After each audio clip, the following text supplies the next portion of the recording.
beaucoup plus des troubles sensitifs, à type d'anesthésie, hémicorporelle, avec parfois des troubles sensitifs à type d'extinction sensitive, sans parler bien sûr d'autres signes, parfois des troubles moteurs, mais qui sont rapidement régressifs. Mais c'est beaucoup plus les troubles sensitifs qui sont en premier plan.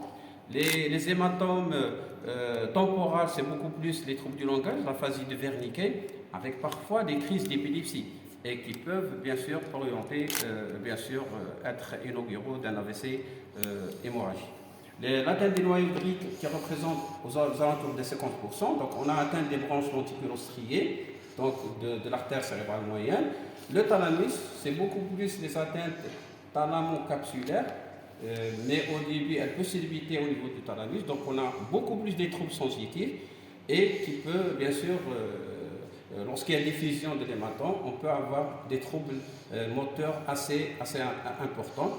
L'atteinte protubérantielle, donc beaucoup plus l'atteinte du pont, aux alentours de 15%, qui intéresse surtout les branches perforantes paramédianes du tronc basial, donc c'est le territoire postérieur qui est concerné, et bien sûr 10% des hématomes du cervelet, c'est beaucoup plus les branches perforantes des artères cérébelleuses postéro-inférieures dans la majorité des cas, sans oublier qu'on peut avoir une atteinte des artères antéro-inférieures et même supérieures, même si un degré.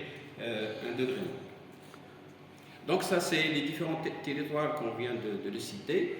Donc vous avez les branches perforantes, bien sûr, cérébrales antérieures. Vous avez les branches lenticulostriées.